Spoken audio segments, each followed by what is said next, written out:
adventurers, this is Jerry from Adventures Jerryland. Today's video, we're going to talk about RV parks versus boondocking. I got my notes here just so I wouldn't forget anything. Now, recently, Robert and I, we bought a 31-foot Coachman Freelander 3100 SO RV park. And I want to say you have full hookups. Well, most of them do.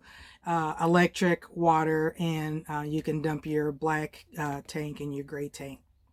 Because, when you're boondocking, things fail, like generators don't start, or you run out of propane, or you're out of gas and you can't stay longer. But we'll get to those in just a little bit.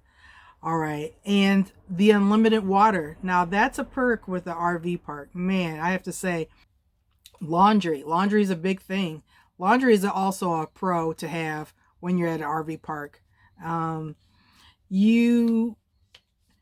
Everything's about weight. So everything you think about, your food, your clothing, all your things that, make life home while you're on the road, you can only bring so many clothes. And so that means you're going to be doing laundry. And if you don't have enough laundry, then, you're going to be, it's okay to wear stuff over and over again. I do. And, that's your underwear. You don't want to do that. I'm not saying that, but I mean, as far as clothes. And let's see, we'll move on. And the next thing is mail. Now, some places will allow you to have mail, delivered to an RV park. If you're there long enough, or if you're passing through, each individual RV park is different. So go with the pros of boondocking. You get to choose your view. Now, man, well, we were at a casino parking lot. We were at a Cracker Barrel parking lot. We were at let's see, did we do Walmart? You know what? First thing to go is your memory. Like mumbled all that together. And you're also, the pro to boondocking is you're out in nature. You get to be with the animals, the birds, the squirrels, Mr. Bear, the moose, wherever climate you're at, you get to see nature, deer. So I kind of like that. So, but you just got to make Mr. Bear or whatever animal, fox or mountain lion, you have to be careful when you're hiking and you're camping. You just got to be careful. But it's beautiful being out in nature. Another pro to boondocking is there's no checkout. Now, I love that part because, man, when we went to the RV park, I think one was at 11 and I think one was at 2. Well, don't get me to lying, but, they're different times. Well, sometimes like our, but anyway, I like the no checkout, Don't mind me. Okay, so now we're going to go to another pro is your privacy. Your privacy in boondocking. If you're out far apart from everyone else, you're out there and it's just you and what you brought, which is nice. Now, you may have somebody that's, down the road or down somewhere else, but yet just in your little area, the privacy is pretty awesome. So I like that part.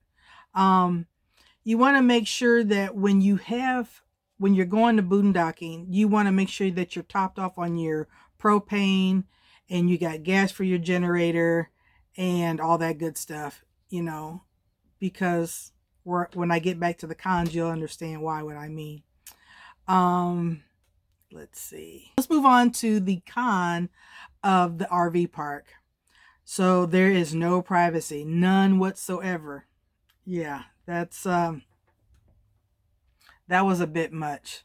Like I said, the neighbors that were 4 doors down, well, 4 campers down, and you had people constantly moving through your camp. Well, I know there's camp etiquette and people shouldn't walk through your camp, but they did anyway. And you're standing out there around your fire and they're just like walking right through, and I'm like, and you don't want to say that, but you're like, ugh. So there's no privacy. Is the expense, the cost. The cost was like, it wasn't bad, I know there's some places, like if you go to state parks, it's a lot cheaper. But our first RV stay was pretty reasonable. And then the second RV park, it was pretty reasonable. They were both under 50, but it adds up. So you want to make sure that you allow yourself a budget. So, but that's a whole nother thing to think about. And the con is everybody is RVing and you can't get a reservation. I don't know how many times that we were somewhere. We had did 4 states in 7 days on our maiden voyage. And some places just weren't, they were full to capacity and we couldn't get in. Hence, that's why we had to go to Cracker Barrel parking lot. Yeah. But yeah, that came in nice. I lost my whole train of thought there. Note to self, I'm gonna probably cut this out. Before you do a video, Jerry, just make sure you have coffee, because I'm just like, even though I got my notes here. Anyway, we're gonna edit that part. All right, so let's get back. So privacy, and then there's street lights, the con. So if you're like me, I like it to be dark. So you got street lights in the RV park, you got other people's lights, and if you don't have a good enough, see, the camper blinds, even though that they're a little thick, it still lets in light. And if we were on a corner spot and the light is kind of bright, it still comes through. So I haven't worked that kink out yet. But, eventually if you're tired, you're going to fall asleep. I just threw a washcloth over my eyes and I was out. Okay, let's go to the con of boondocking. All right, now a little story here. So, Robert and I, we just got this RV and everything worked. No problem. Well, when we were out during our 7-day maiden voyage, 4 states, Indiana, Ohio, Kentucky, Tennessee, the generator stopped working. It's hot. It's 95, 90. It was in the 90s. It was hot.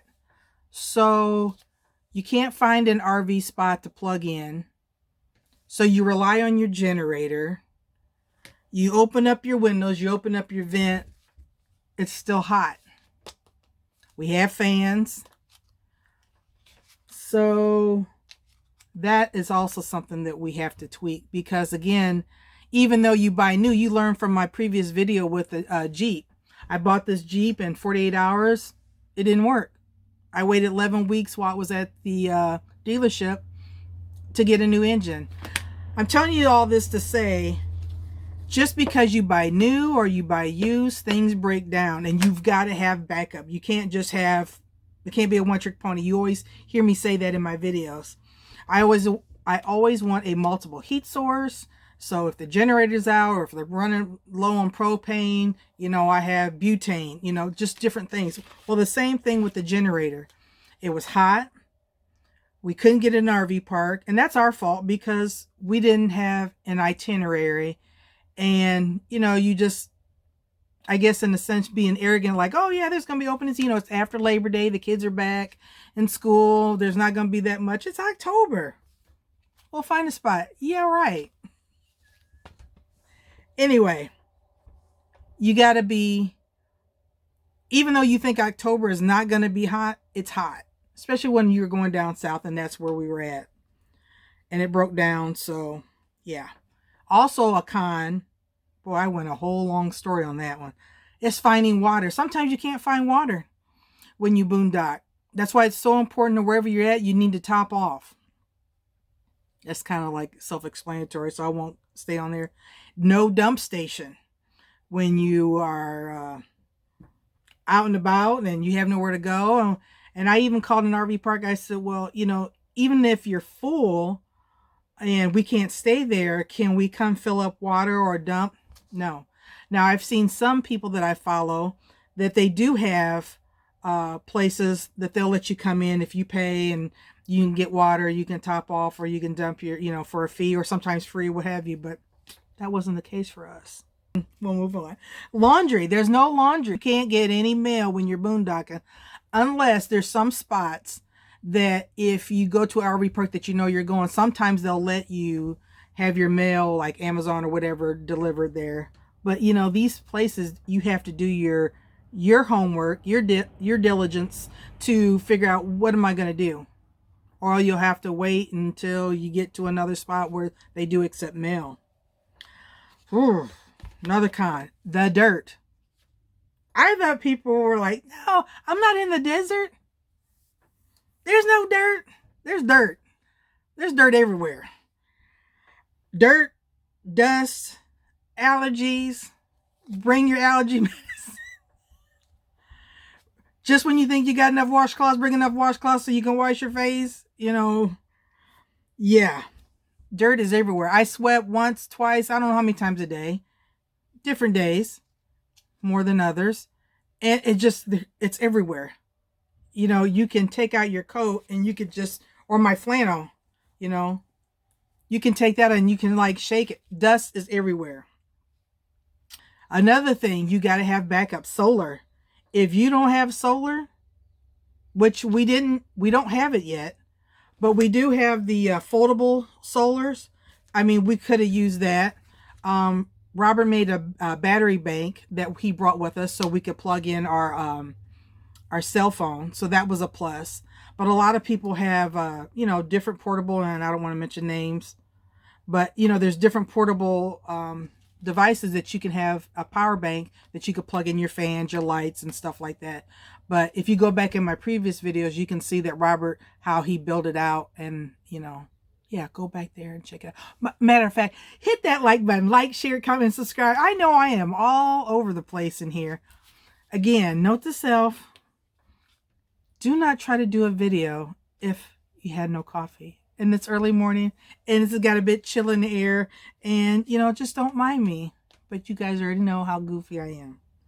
All right, let's see. Did I get everything? No internet. Their internet, I guess there's only so many people could get on, or it's really slow, or it's just kind of like a snail's pace, or it just kind of goes in and out. So you have to worry about internet. Yeah. Especially if you're a nomad and you're traveling. Or if, you know, you want something to watch, you know, later on. You know, like me, I love my YouTube. I can spend hours watching other people's videos because I'm like, oh, so that's how they do that. Anyway, let's see. No, I can't even read my own writing. No, what? Oh, no stores. Now, when we went on our main trip in the cargo trailer, I told you that even though I knew we were going to be there for X amount of days, I had planned out breakfast, lunch, and dinner. But what you don't realize is, even though you think you got enough food for X amount of days, if you're like me, I'm a snacker, you go through your snacks a lot faster. Well, when there's no stores around, when you're boondocking, you got to make sure. Now, this time, we had plenty. You know, fool me twice, shame on me. Twice, fool me once, shame on me. Yeah, you know where I'm going with that. If you're not going to be anywhere near a store and you're like a big snacker like Robert and I, you want to make sure that you have plenty of snacks. We got snacks up here. We got 2 cabinets that are designated just for snacks. So stop at the store when you drive by a store. Pick up what you need. Even though you think, oh, I got plenty, just do it anyway. Because just when you think, you don't know if the other person, meaning the spouse or whoever you're traveling with, you don't know what they're eating when you're asleep, or you're out hiking, or if they're out riding a bike or walking around. You don't know when they're eating. So you're like, oh, when I come back, I'm going to get this snack. And all the Ho-Hos are gone. Or the Pop-Tarts. Yeah. That would be tragic. Anyway. So, RV park versus boondocking. What do you prefer? Well, I like the boondocking. I like all those things. But the RV park does have its benefits too. Hit the like button, like, share, comment, subscribe, tell anyone and everyone about Adventures Journeyland. And again, I'm sorry I'm all over the place in this video. I gotta get some coffee. So, I love you, family. Thanks for sticking with us. And this is just a process. And we'll just have to work out our kinks. And that's all a part of, you know, living this nomad life or tiny living or however you want to say. Yeah, it's fun. It's stressful at times. RV park versus boondocking, let me know in the comments below.